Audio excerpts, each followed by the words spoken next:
Coverage. Our Max Marcilla is at Reagan National hearing from a pilot tonight. Our Daniel Hamburg is in Southwest D.C. He's got more on recovery efforts. But first, we check in with our Marielle Carbone. She's got the latest on the NTSB's rapidly developing investigation. Marielle, anything new at this hour? Well, Randy, the agency is saying it will be out here investigating for as long as it takes, collecting data, everything from debris and, of course, those victims from the water to determine what happened, how it happened, and how to make sure this never happens again. Now, the agency says today was the first full day it's actually been out here on the site of the crash. They've got about 50 people out here.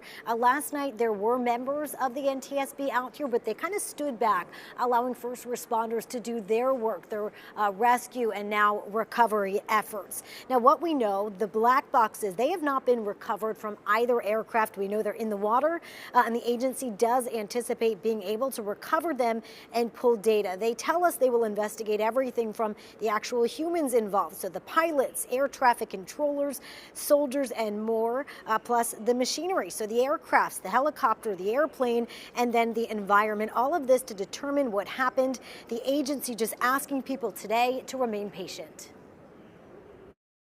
We do have information, we have data, we have substantial amounts of information. We need to verify information. We need to take our time to make sure it is accurate. That's best for you. That's important for the families. It's important for legislators who are seeking answers.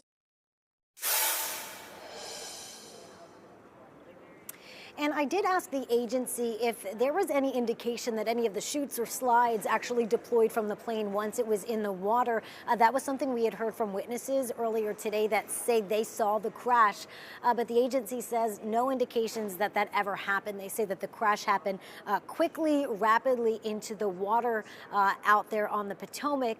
They tell us that they are hoping to put together and release a preliminary report that should be out in about 30 days. And then the final report on this crash will be out as soon as the investigation wraps up. Randy and Ben. And Marielle, we are still very much in the early hours of this investigation and this recovery effort here. Can you speak to the mood among investigators and officials that you heard from this afternoon? I'm sure that that tone was pretty somber there today.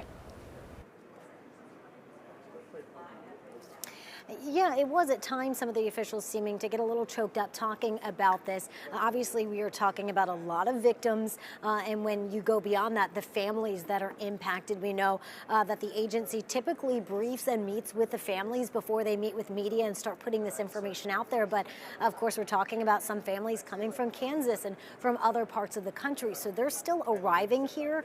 So they haven't even been able to meet with the families, which makes it, I think, a little bit more difficult to be out here talking to us and sharing some of this information. We know the families, they are being staged in Bethesda at an assistance area there. And they say if the families request to come to the crash site, that they will accommodate that when it's safe to do so. And they were saying also making sure that the crash site is in a modest condition to bring those families here. So it's certainly difficult, but they say they'll do everything that they can to continue investigating and get all the information out to the public. I want to point out, too, we said this investigation, it could take a while to get that final report out, but the NTSB did say if they find anything that's an immediate danger that needs immediate action, they will pass along that information and make the changes needed necessary at this time.